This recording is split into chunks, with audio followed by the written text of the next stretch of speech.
Stop. Blind man. No plan.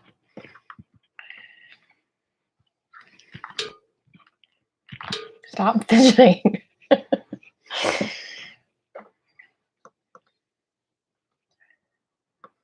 As y'all are entering, make sure to hit the like button, please. Please and thank you.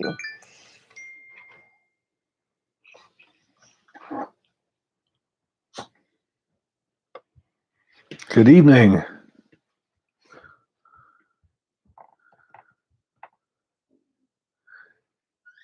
You got a hose head from Canada, eh? Georgia.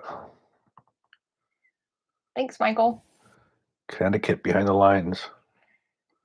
Do you know people actually timestamp now when the Q&A actually starts because of your Rain Man routine? I'm sorry. I enjoy seeing where everybody's from. It's just I do. Victor, New York. I'm going back behind the lines in a couple weeks to visit my mother. New Zealand. She lives in Chala. Hey, gentlemen in New Zealand, do you have any information on how you guys are doing with your LMT rifles? I'd love to hear some perspective from some soldiers on it. Hey, Kyle. We love some Texas representation. Montana. Colorado.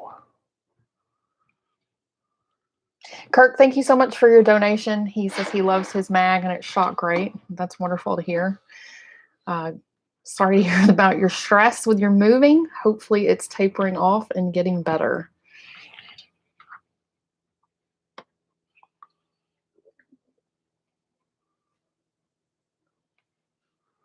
City of Al Capone, Chicago. I know a lot of you are going to be asking about the JFK series, so I'll just say this now in case, when people are rewatching this. We're just waiting on weather to cooperate. It has been raining every single day here in Texas, and we don't want to go out and spend the time in Dallas if it's just going to be raining while we're there. So we're just waiting for 2 or 3 days of no rain so that we can have good filming while we're there and get done what we need to get done. But Tuscany, Italia. Buonasera, come stai? I want to move to Texas. My wife doesn't. I'm thinking divorce. Why doesn't she want to move to Texas? We are visiting Italy in October for our anniversary. We were supposed to be in Italy last year for our 20th, but going to visit where my parents are. Unfortunately, we're not going to Tuscany either. I really wanted to do Tuscany, but I talked to her. I want to go to where my family's from in Gubbio. He's making me get on some little rickety basket and go up the side of a mountain. So I'm not really owe her job. That's why she doesn't want to move. Well, I can understand that, but having gotten a job in Rochester, moved to Milwaukee, back to Rochester, and then back to Texas, I can understand, her aggravation with it. But she may find something even better in Texas. And the cost of living is lower. In October will be 21 years of marriage. I'm going to leave now. 21 years of absolute marital bliss. Oh, love her more than anything in this world. Yes. And I let him be the boss in the marriage. I mean, that's how the success of our marriage. I let him run how things are going to be. You guys have seen how she is on here. Tell me if you believe that. I asked him for permission. Oh, yeah. Oh, my God. We've been together almost 25 years. I think about the fact that I've been with you since I was 18 years old. And our daughter is now 18. And I'm like, oh my God, I was a baby. Okay, we're going to get started. I know somebody's going to complain in the comments about how we talked too much. If you guys would like to ask a question, please pop it into the chat line. If you would like to make a donation tonight, we would certainly appreciate it. You can do that by using the Google Super Chat function. That's a $ under the Say Something line. Google does take 30%, which is quite a bit of your dollars, as well as whatever donations we receive. We prefer Donor Box because they take only about 5%. That link is on smallarmsolutions.com. You can actually use that 7 days a week too, and we will send email responses when it's not a chat time. So that is available there. But the link is there. Just put your question in the comment section, or if you just want to make a donation for tonight, you can also use that as well. I will plop the link in here in case anyone is interested in that. I have my phone here. You'll get priority over all the questions coming in, but we do not take just paid questions. We are happy that you are here with us tonight. We only have one question submitted earlier so far, and that is from Mark on DonorBox. Thank you so much, Mark. He said, are 20 and 22-inch 6.5 Creedmoor barrels of adequate length? These are the lengths most AR-10 manufacturers offer. A few offer 24-inch. Even LMT only offers a 20-inch 6.5 Creedmoor barrel for their MWS. I've read that 26-inch is closer to ideal. Interesting you asked that question because I had talked to Carl about that not too long ago at LMT because I have a 24-inch LMT barrel. And it seems as though the requests they're getting are for the 20-inch barrels. And my understanding has always been that the longer the barrel in the 6.5 Creedmoor, the better. So now people are saying the minimum is you want to go is 20 inches now instead of 24. And now you're starting to see people who want to go even shorter, which I find very interesting because you are losing so much velocity on it that I think it's going to have a lot of effect on it. But this is what the trends are right now. Is going with the 20-inch. I haven't shot it. I have not shot it in 20-inch. I have my XCR that I've shot it in that in, but my LMT, which is an absolute tech driver, is a 24-inch. But yeah, that's what Carl said that the industry wants, so that's what he's giving them. What's your thoughts on the American Defense ambi lowers? I like them very much. We did a video on that on the American Defense rifle. Did very well. I would recommend you go to that, and we talk about that in depth. It's a very well made rifle. Carrie's in here tonight. Hey, Carrie. Hey, Carrie, aim low. Forsaken us and left, got a life, and all those things. He was going to have a 6-course meal at the Air Force Yes. defect. Yes. Okay, let's see.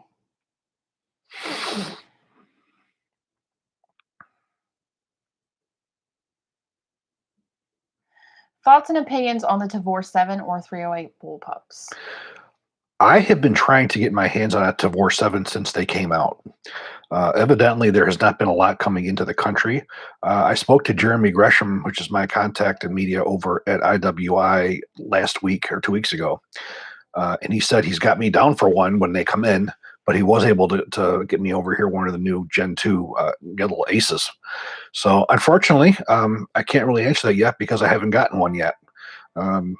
He tells me that, when they come in, I will get one. I just don't know a time frame on that, but I've been on that since I shot at the SHOT Show 3 years ago.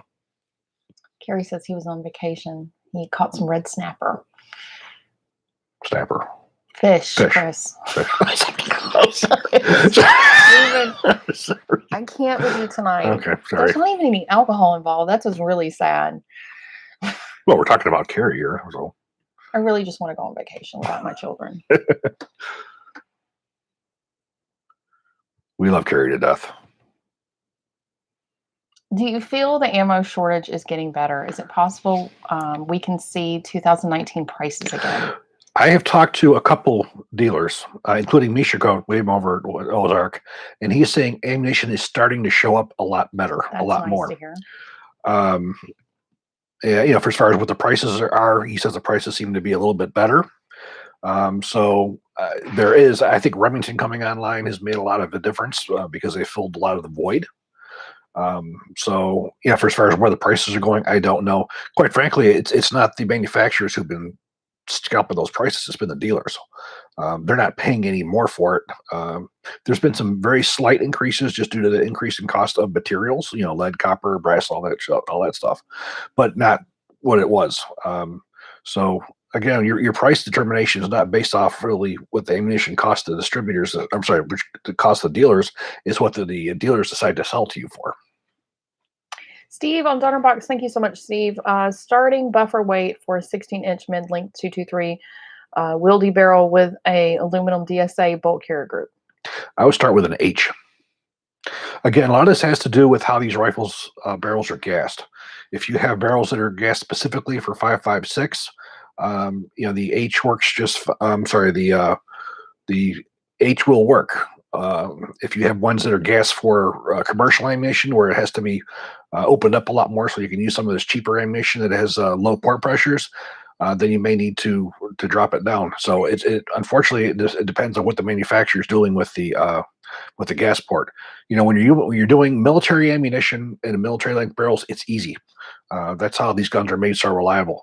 It's again the commercial market with all these different availabilities of ammunition that you have. None of them are made, which we call to mil spec or mil standards, with proper port or chamber pressure. So these manufacturers have to open these gas ports up quite a bit. So if you do get proper 5.56 ammunition, your gun may be overgassed, and you may need to increase you.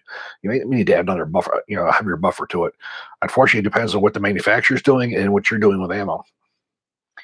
Want to pull the trigger on buying a Daniel Defense DDM4A1 14.5 with the Riz 2. Would it be worth getting something with a mid-length gas instead? 14.5-inch barrel, it certainly would be a benefit, but not as much. Again, for going with a 14.5-inch barrel, if you're not going to SBR it, if you are not SBRing this thing, I would recommend you just go with a 16-inch with the mid-length. That's much more of an ideal situation. But if you're going to SBR it, I would definitely go with mid-length if it's available to you.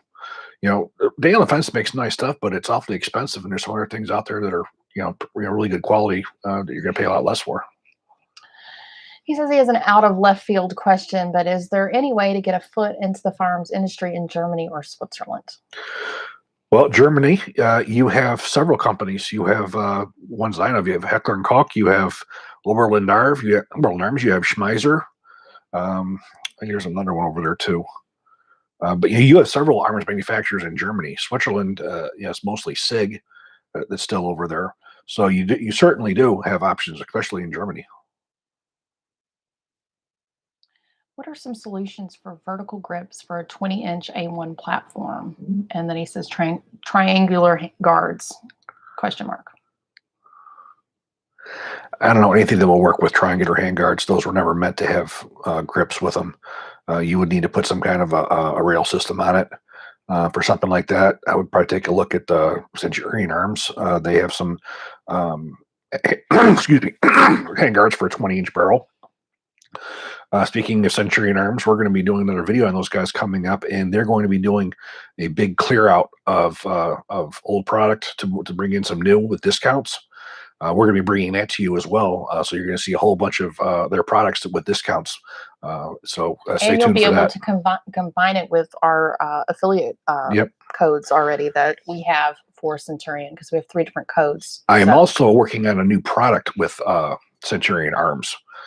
It's basically going to be a proper hammer for any 9mm AR type. It's basically an AR type. Basically a hammer that's not going to destroy your disconnector. So that's a product to watch out for. We're working on that right now. It's something that every single semi-automatic only AR type gun should have. Every one. Given the price difference, would the LMT MWS 308 be a more logical option than the Knights SR25 E2 CC, which is $1,500 more? Is the Knights just the cool factor over the LMT? It's really funny because if you look at that expense that you're getting for that, you're getting a rifle with 1 barrel. For what you're paying for the LMT, you're having the option to go with multiple barrels, multiple calibers, an extremely diverse rifle. The quality, I think, is equal between LMT and Knights. I don't think that Knights has anything over it. You pay a lot for that name, unfortunately. If you have the wallet and you think that it's a better rifle, by all the more power to you. For my money, no way in hell. I don't see much of a benefit in accuracy or anything else with the Knights over the LMT. You think LMTs are hard to get a hold of? Try getting your hands on Knights equipment also. But I've got everything pretty much here. I've only got 1 Knights, and mine was was the first production SR25 that came out in '95, and I've never really gotten in one of the newer ones because of the cost.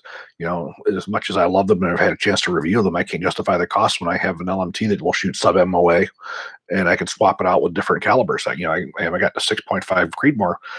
I just drop on, and that's a freaking track diver. That's a half MOA gun at 100 yards.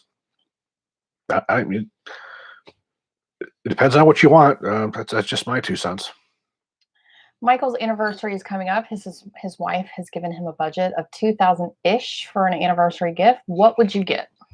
Oh, it depends what you want to do with it. You better give me some more information. I need to know what you want to do with it. Hookers and blow. You looking for a Or were you thinking like firearms? You're looking for a basic AR? Are you looking for a 308, a 5.56? You need to give me a little bit more information to work with on that one. Be a little bit more specific, Michael. Yeah. Thoughts on the 50 Beowulf round? It's a good round. It was one of the first rounds that came out. The only problem with the Beowulf is, I think pretty much Alexander Arms is the only one that makes it. That's the biggest problem with the Beowulf. It's an excellent cartridge. I probably would recommend a 450 Bushmaster over it. And that has a lot to do with ammunition availability. There are many companies, including Federal, Remington, and Hornady, that make it. It's very ballistically similar. There's not much of a difference, but you have a large base for ammunition. That's the only thing I can say bad about the Beowulf is that lack of availability of ammunition, and that can become a really big problem if you have a gun you can't get ammo for. When the 450 Bushmaster, very similar, will do everything that the Beowulf will do, but you have ammunition available to you. Why did the Olympic Arms, I think that's an OA 93 end up as a novelty gun and have such little success? Also, what happened to the Olympic Arms? I have not heard their name since the 2000s. They're out of business. They went out of business quite some time ago. The rifle, if I recall, you're talking about the convertible 5.56 to 308. I did a video on that, and I do believe that video is still up on our channel. That was a real early video. And unfortunately, Olympic Arms was never known for quality. That's strike number one. Number two, it worked with the 5.56 magazines, but it had a proprietary single stack 308 magazine. It did have reliability issues also. And I think that's what hurt it the most was the fact that it had its own proprietary single column 308 magazine. If it would have taken the double column magazines, SR25 type magazines, it would have probably done a lot better. But they wanted their own mousetrap, and they so did it. But that was I think two of the biggest things where they weren't known for quality, and two, that it took a proprietary magazine. Is the 40 Smith & Wesson too powerful for the Glock frame, like so many say? I'm wanting to pick up a Glock 23. No, not at all. Those guns were the most popular law enforcement guns in the country, probably in the 90s and the early 2000s, before the switch went backwards to 9mm. That was the most purchased and most tried gun that there was. There was some ammunition that there were some issues with. I can recall one of the rounds was a Corbin. It was a 135 grain plus P that beat the hell out of the guns, and it caused some guns to break. But overall, there's not a damn thing wrong with it. It's an excellent gun still to this day. The Gen 4. There's a Gen 5 Model 23 now. There's nothing wrong with a 40 caliber round. The main reason of getting rid of it, going back to the 9mm, really was just the change in ammunition. That was you were having new production ammunition that was not giving you much of a benefit of going larger, and it didn't justify that heavier recoil. And when you're looking at a police firearm, you get to have a firearm that's one gun that'll work for everybody. Small hands, large hands, males, females. And it's easier for them to have a 9mm with the newest ammunition, where you have additional rounds, and it's easier for them to shoot. For an individual who only has to worry about themselves, then you make up your own mind which one that you want. The 40 will always be, overall a better cartridge than 9mm as a band stopper, but it's a matter of not that much of a difference, which is why you're seeing that line going back. But I definitely would say go for it. If you want a G23, go for it. Staking gas block set screws isn't a viable option with dimpling. Your best bet is to dimple the barrel up. After you have everything set up, you know that it works. Pull your front screw out, leave the back one in place, stick a drill in there, and make a decent sized divot. Put the red high temperature Loctite on it, and screw it into place so it will lock into place, so it can't move forward. That's the best way to do it. You have to understand, though, those screw-in gas blocks like that, they're hitting the outside of the barrel. There's nothing to stop it from moving forward. If you do drill that small hole where the screw can get in there and lock it into place, that is your best alternative to drilling and pinning. But again, you want to use that Loctite, and then after that sets and it's dry, unscrew your back one, put the high temperature Loctite on it, screw that one in place, get it as tight as you can without stripping the screw. So they won't back out. That's your best benefit, your best way to go about doing that, in my opinion. Is there any Milliserve gun that you get like a Makarov? I would not mind an actual Russian Makarov. I would love to get my hands on a real Browning high power that was issued, and I would also love to get my hands on an original CZ75, not the current B, but the original military version.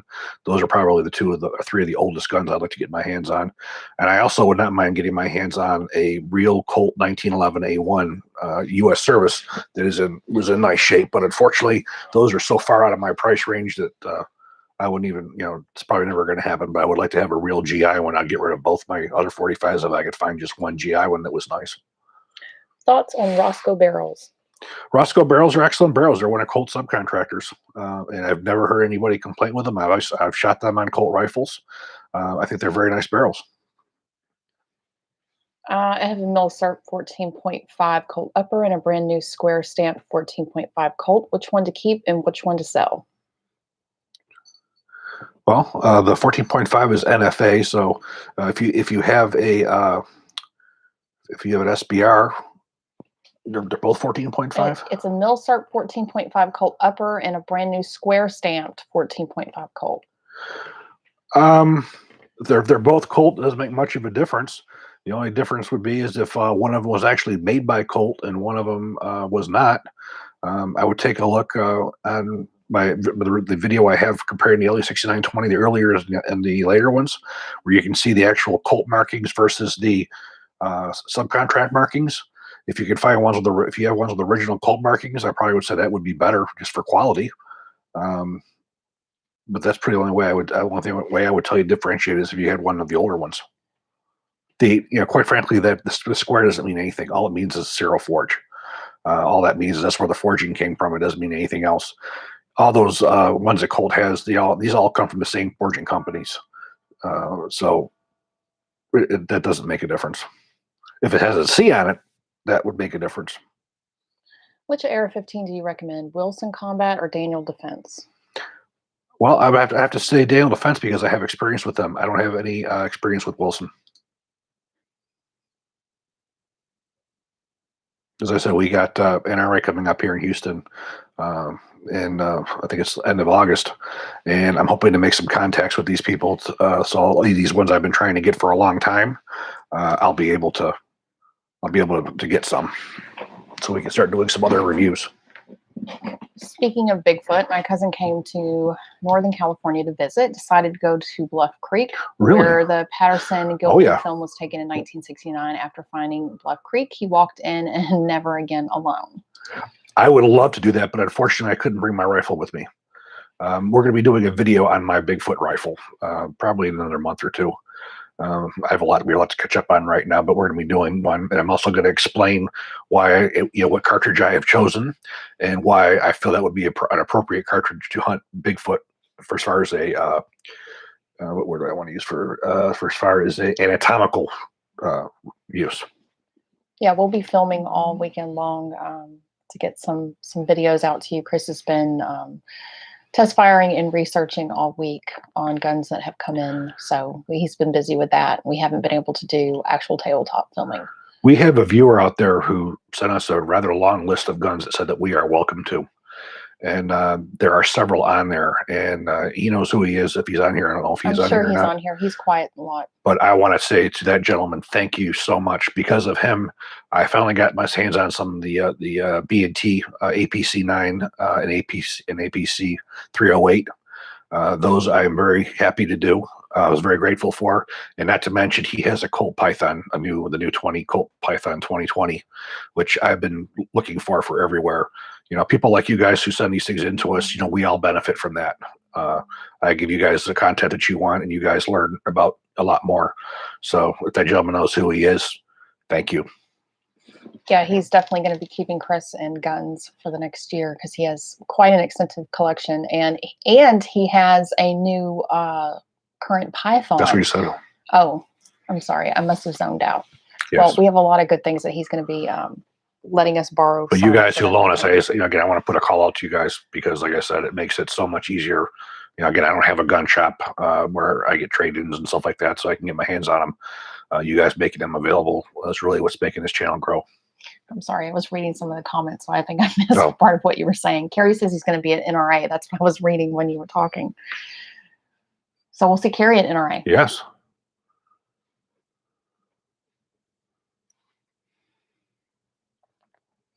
Yeah, it's going to be a busy weekend for us. In fact, we're going to be working on Labor Day because Maya DeClaire is going to be here that Monday. So but as I said, I am so stoked about having him here. I'm so stoked to have Carl Lewis here. There's so much cool stuff about these guys that you guys have no idea. It also Mark Westrom. There's so much cool stuff about these people you don't know that you're going to be amazed when you hear about these people. This gentleman's looking for your thoughts. He's looking at a Saint 308 or an M1A NM. Well, first off, the Saint. I have not had an experience with their 308. I have their 5.56. They're excellent guns. The M1A1, I would go with the Beulah. I just did a video on Beulah. I think it's a much nicer rifle. That's all forged parts. I think it's superior. They offer a national match barrel as well. And it's a true M14 configuration. You have the bayonet lug. It looks like it's supposed to. Yeah, I would. Obviously one's an AR platform, one's an M14. The AR-10 platform or the Saint's going to give you a lot more options. It's probably going to be a lot more accurate as well. And I probably would recommend that platform over the M1A. But if you do want the M1A, buy the Beulah. HK USP 45 or CZ 97B? It's an interesting question because I've been trying to get my hands on the CZ45 and was told it wasn't going to happen from my rep there because they basically have everything sold. They have no need to market it. They don't have any available for marketing. So I wish I could give you a better answer. But what I will say is I'm sure that the one that's being put out by CZ is going to be optics ready. That's the only thing that the USP 45 Tactical does not have. It doesn't have the ability to go optics ready on it. However, for a standard pistol, match grade pistol with iron sights, it's absolutely gorgeous. I think everything that people will complain about it is it still has the HK proprietary mounting system for the flashlight. But again, you have to understand this is all pre-1913 rail. This gun was designed, and they've kept it the same. Some of their newer guns they've gone 1913 rail, but the USP line still uses that early mounting system. But it's hard to say. Both guns are, I'm sure, excellent guns. I have experience with the CZ, the CZ P10, and the P10 with a threaded barrel would be an awesome gun, optics ready, everything. So if you can find the CZ, I'm sure it would be nice. But you're looking at two premium grade guns. Can you review and test some of the Rock River Arms videos? You'll see I've done the LAR 47. I've done one of their 5.56s. I've done one of their 350 Legends. I did their Piston, their external piston gun. And I've been trying to get my hands on one of their 308s. So I've done several Rock River Arms guns. If you go to the channel page, and then click on videos, and there's a main list of the videos, there'll be a little search bar that's usually on the right side, kind of lower down. It's different than the main YouTube search bar. And that search bar, you can actually search on that channel. So if you plug in Rock River Arms, those videos should pop up for you. Following up from the earlier anniversary gift question, he said a 308 or 6.5 Creed semi-auto 2000-ish budget. Well, I think the first one I would go take a look at would be in those calibers would be Aero Precision. They would offer something in that price range that would be pretty awesome. The 308, you could look at CMMG. You could look at Core 15. Now there's some of the 6.5 Creedmoors tend to be a little bit more expensive because they're nicer barrels. But I think actually you have quite a few options for both of those. Um, LMT, well, you're looking over 2,000 for that one, and it'd be He harder to said find. 2,000-ish, so maybe a little bit over the Yeah, it'll be a little budget. bit over it. It'll probably be like 2,500. Then you could have both in one gun. Then of course you have the XCR if you can find those. You can have both in one gun. That's another great option.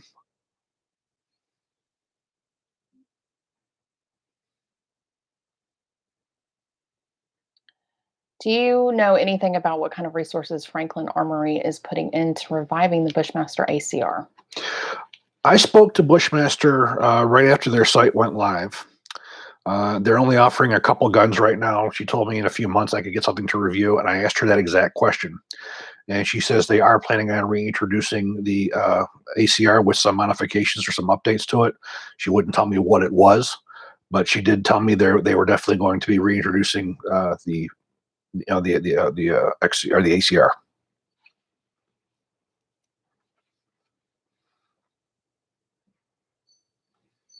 What is your buffer weight recommendation on a 18-inch 6-arc rifle length gas system collapsible stock?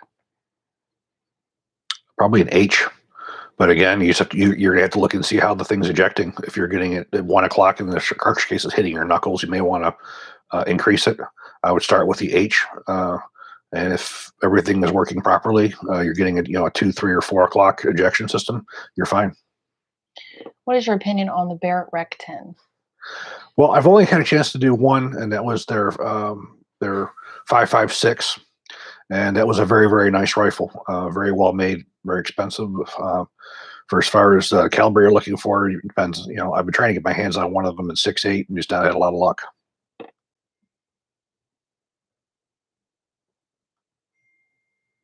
Which do you prefer, 5R or polygonal rifling? Well, the polygon rifling is mostly going to be in pistols. You're not going to see a lot of it in rifles. And if you wanted a precision rifle, I would not want polygon rifling. I would want 5R, which you see there's a lot of companies that are doing that because it does increase your accuracy by the shape of the lands and grooves. You have more of a pyramid. I don't want to say pyramid shape, but it's more of an angle cut to it rather than having uh, a straight lands and grooves. So it will last longer, and it'll give you a little bit better of a gyroscopic spin on it. Um, but mostly the polygon barrels are only pistols. HK is probably your biggest, one who, if you look at their 308s and their 223s, they were polygon, but overall, not really. Is the Colt CR6940 a good Colt gun, and does it match up to the U.S. military contract Colt guns? Well, it's not a matter of it matching up. It's different. Military contract or TDP guns, they can't change.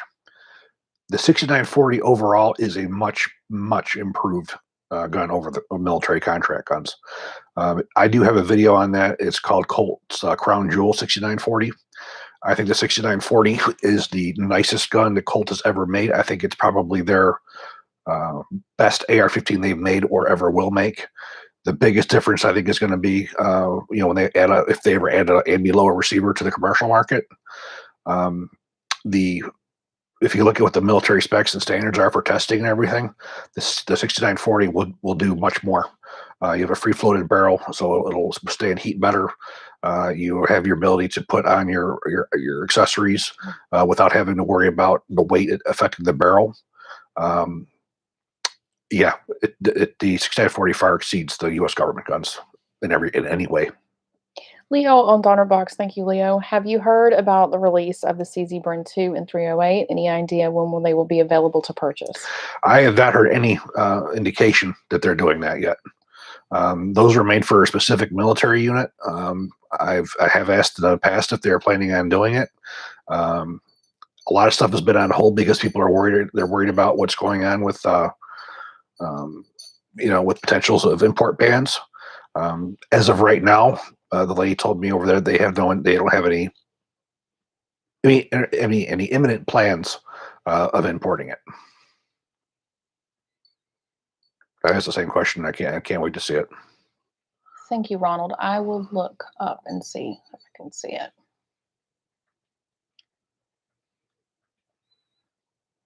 You will see another this versus that video. It's going to be on the CZ Bren 2 versus the Scar 16. That is something else I'm going to be working on.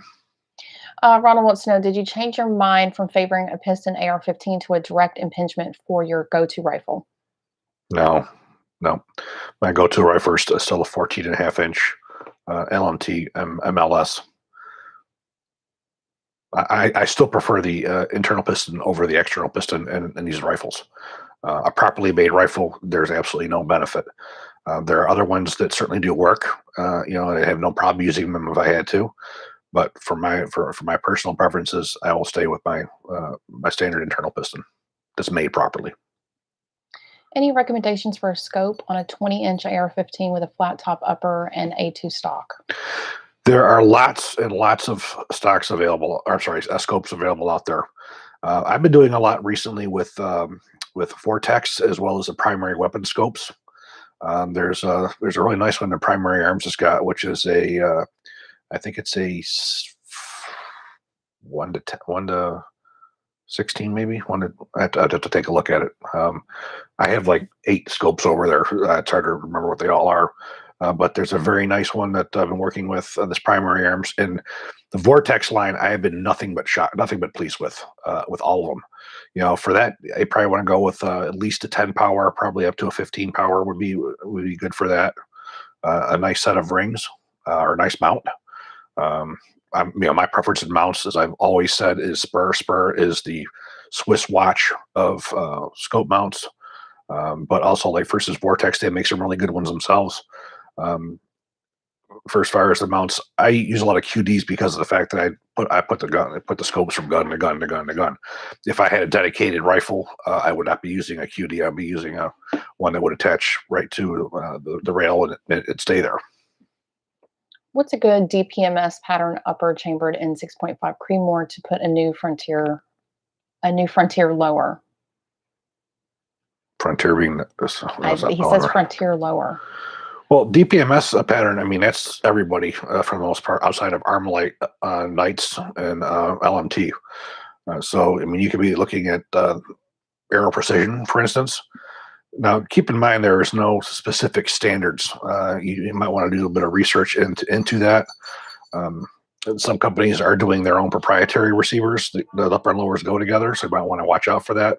But I believe probably one of your best options is to go with Aero Precision for that.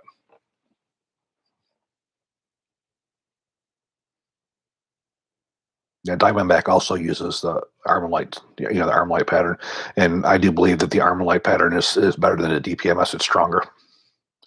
Did you ever see SKSs in the crime lab or anything Milliserve? Oh yeah, SKSs were very common because if you think about it, back in the '80s, late '80s and early to mid '90s, $80. We saw a lot of SKSs. Oh, that's cheap. Mostly Chinese. On rare occasion, we would see a Russian. I never saw any East Germans or Yugoslavians, and the ones I saw were pretty much all Chinese. Yeah, they were extremely common. In fact, I did a research paper and came up with a way to by class characteristics of markings on AKs and SKSs. If I had a cartridge case in my hand by the marks on it, I could tell you whether it came from an SKS or an AK by where the markings were in the shape of those marks. That's now used by the ATF and the Firearms Examiners Academy as one of the methods it's taught to new firearms examiners. So yeah, we saw both. We saw EKs too. What do you think about the PRI AR-15 Mark 12 Mod H upper? They're very nice. In fact, I did a video. You can see a full detail on that.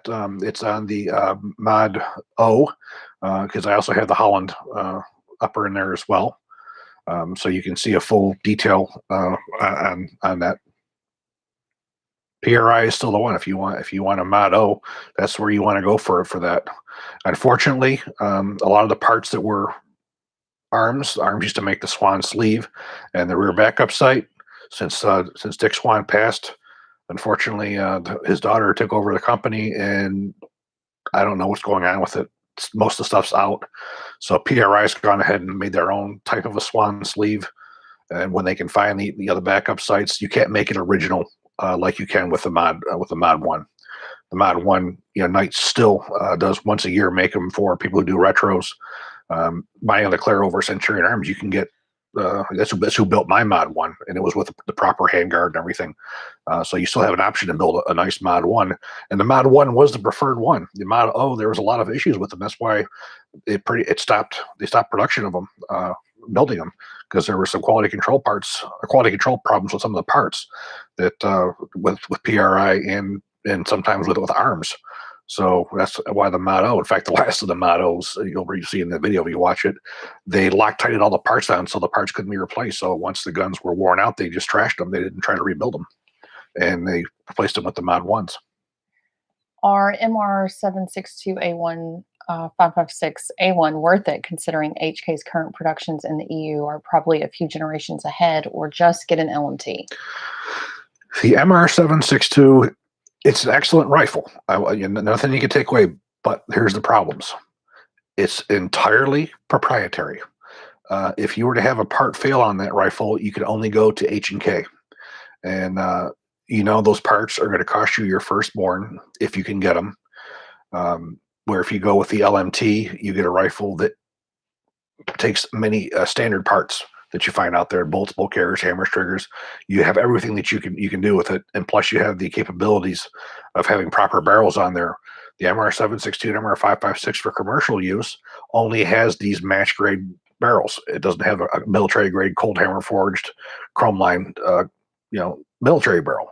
Where with LMT you can get both. Say you want to do a 7.62 assault rifle type, where you just want a combat rifle, you can get a 16, 18, or 20-inch hard chrome line barrel. If you want to do match grade, you can get a 416 stainless steel match barrel for it. Throw it in, and you can do that with the cost of an MR7.62. You can get the full rifle, LMT rifle with a couple spare barrels.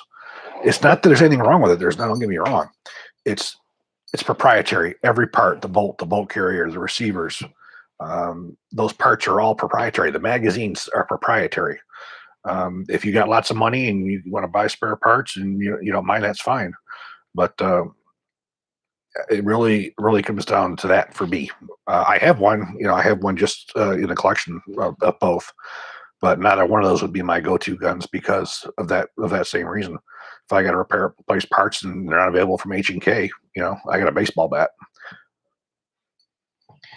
Thank you, Gregory. I see new CR6940s for sale online.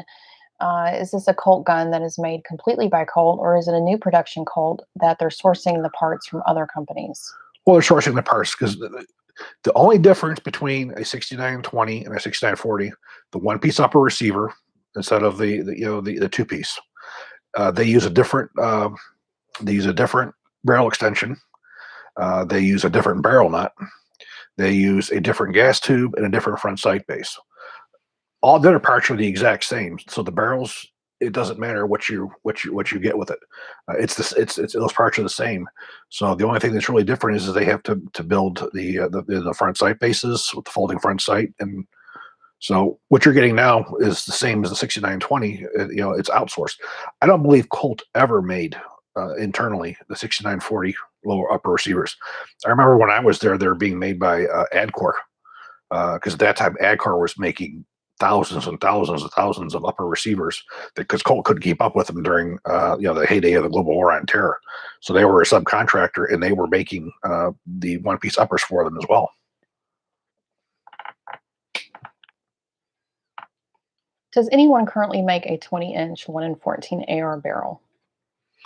Well, Brownells did, and then of course with all this crunch on parts and everything, they weren't able to get the manufacturers to. Oh no, I'm 1 in 14. 1 in 14. 1 in 14. There was one company. He does retro AR rifles. He's the only person. I'm trying to remember who it was. There was only one company that did a 1 in 14. I wouldn't recommend it.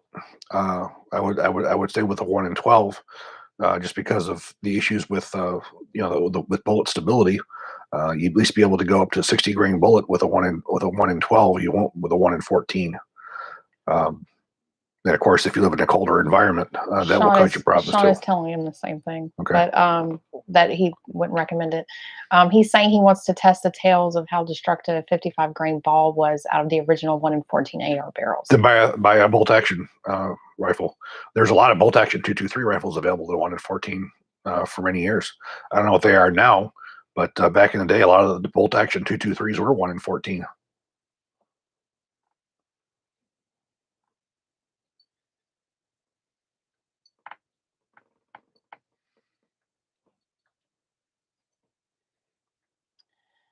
Besides price, why don't people use Black Hills 5.56 Mod 2 77 grain TMK accuracy? It's cost. Black Hills makes the best 5.56 ammunition on the face of this planet, and you pay for that. A lot of people don't understand why you pay that for what's different about Black Hills. Well, I could go out, I could buy Federal 77 grain, or I could go buy, you know, Winchester or Hornady 75 grains. Why would I spend that money for Black Hills? When you actually go to the factory, which I have videos that show it, these are made on small machines where they are monitored extremely closely. It's not some gigantic machine that's just making hundreds of thousands of rounds a day. You have one man sitting with one machine, and it's a slow process where where it's all done extremely accurately, measurements, everything. So a lot goes into making this. What makes it more accurate and better is this slow process to make sure that it's made properly. Their testing that they put into it, there's a lot that goes into it. It's not the mass-produced rounds like you see everybody else. You got one guy sitting in a machine there, and that's his machine. That's what he works with every day. This guy knows if he hears a difference in change in pitch and noise that something's wrong, and he stops.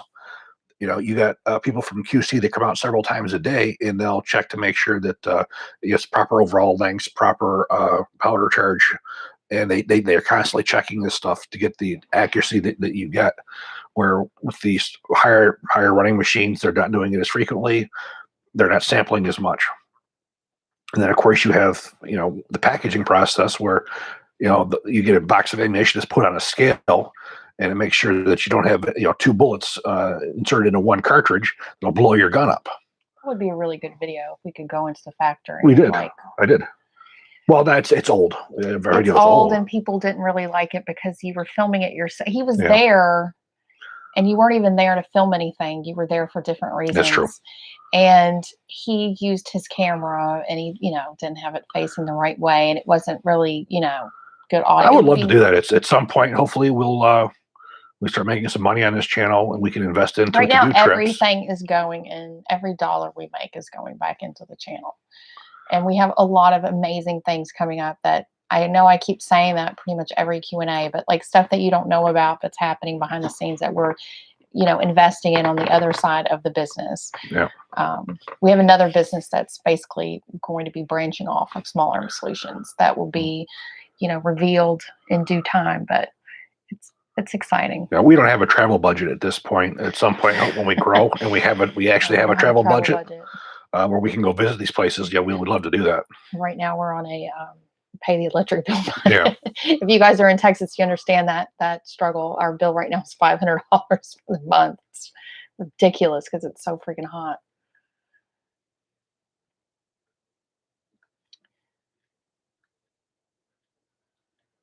I'm sorry, I'm just trying to find where I left off here. Okay, I found it.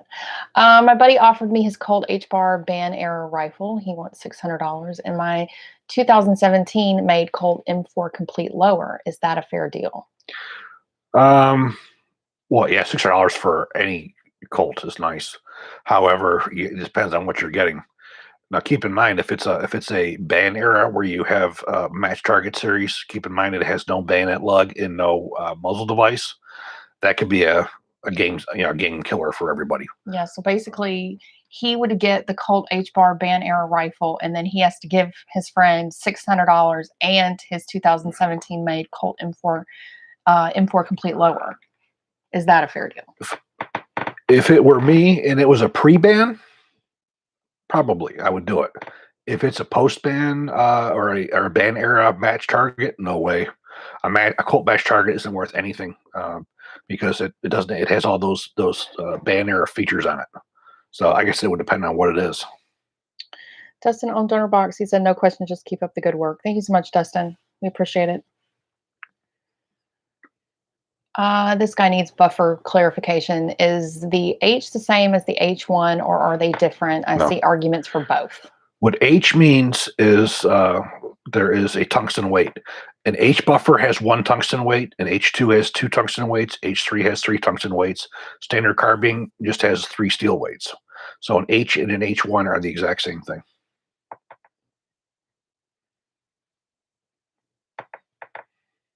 Is Ron Allen retiring this year? I want to get an AEM 5 next year. I am not sure. I have not talked to Ron in about 4 years. When I got my AEM 5 for my my Mark my Mark 12, I'm not sure what his status is. Give him a call. Allen Engineering.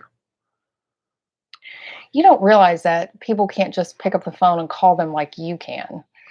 Well, he's not going to talk to him, but he can talk to the company and find out what's going on. Chris has everyone on speed dial, or Chris is on everyone's speed dial. Even our son, who is 16, thinks I'm a loser. No, he's starting to really understand that his father is kind of awesome. Rocco's into more, older guns, which is where they differ. He likes shooting, but he likes shooting older stuff. And, he came to me the other day and he was just like, I think Chris was talking to Carl Lewis and he said something about, these people call dad like every day to for these manufacturers. And I was like, yeah. And he fixes their problems and he's not on their payroll at all. We don't get any money and that's why we're broke because he's always, doing favors for these guys, but they call him day and night. I mean, Carl Lewis will call him at 11 o'clock at night and, they'll sit and chat and talk, and Mark Westrom and all the other ones. And yeah, he's starting to realize his dad might be a little bit cool, which is nice. Chris's Rolodex of joy. I think Chris is actually on their Rolodex of joy. They get a lot out of Chris. I said, one of the things that's different about me versus the rest of these guys that you deal with on the internet is I've been in the industry for pretty much my entire life in the manufacturing development. And I'm not just a gun enthusiast or a gun shop owner who's a hobbyist. This is literally my profession. Yeah. That I've done forever. So, I do have access to people and they have access to me to help them with many different things. Carl Lewis calls you pick up. Well, Carl has been a personal friend for 20 years. You're damn right. If Carl needs any help, I will always be there. He's been a good friend. I have nothing but the utmost admiration for the man. You'll see that when we do the video. You will just see that he's an awesome, down-to-earth guy. And he's as humble as they come. I have to do his bragging for him because he won't do it for himself. But you're the same way. I feel the same way about you. I have to do your bragging for you because you won't do it. I don't like talking about myself. Because you guys don't realize on the back end, how much it took me to get him to make Who is the Chris Bartacci video. When I first started the channel, I wanted to, come out with that because I wanted you guys to see who he really is and what his resume is and how he's worked for all of these gun companies and how he's been in forensic science for 10 plus years. And he's considered an expert in a court of law. And he's done all of these amazing things. He's written all these books and all these magazine articles, all these publications. I mean, he is, an incredible person at what he does. I mean, he is truly a professional in this industry and it's amazing. And I'm always impressed with it. 1,000% over. I couldn't be more impressed with who my husband is and how he's operated. And I love everything about how he has been professionally. He's a workaholic and he loves what he does and he's passionate about it. And I think it's great, but you're exactly the same way. I have to toot your horn because you're not going to do it. This guy does not have an ego at all. But yeah. Mike on Donor Box. Thank you, Mike. He says, just a thank you for content, equipment, gas, or ammo. Thank you so much. Really appreciate it. He said he stopped into his local dedicated sports chain and lots of guns, but an AR style at about $1,000. Wow. Take 1.5 thousand from a month ago, LWRC or Daniel Defense last month is now 2.5. You're looking in the wrong places. All price ranges add 800 to 1.2. You're gonna have to put him down. You're looking at the wrong places because again, these guns prices have not gone up. Something they may have a little bit because of hard to get parts, but this is what your dealers are doing. Now you have to understand, your dealers have to, they got to, we all have families to feed, so we have to make money. But those gross markups, it's not the manufacturer, it's the dealer. That's if you're getting something that's like that you're the dealer's taking advantage of the situation it is right now on our own gun community. That's not cool. But you're looking at the wrong place if for those kinds of things. Thank you, Ronald. He says, I love the channel and the information you put out. Well, thank you. This gentleman wants to know if you can do more reviews on optics. He enjoys your work and was hoping you can give more insight into it. Yeah, I have quite a few optics. As I said, I don't do the extreme long range shooting. So to get really into the nitty gritty on how they all work, but that is something I certainly could do a little bit more on, no question. Do you remember how you got on that AK-47 versus M16 documentary you shared the footage of your baby face from, and is it still around? It is on, it's on our Facebook page, Small Arm Solutions. If you guys are on Facebook and you don't like the page, you definitely should go on there because I share stuff on Facebook a lot. But there is a clip of just him that's on there, and in fact I actually just reshared it because it popped into my memories because I shared it 1 year ago, and I think it was a week or two ago I shared it, so it shouldn't be too far down if you scroll.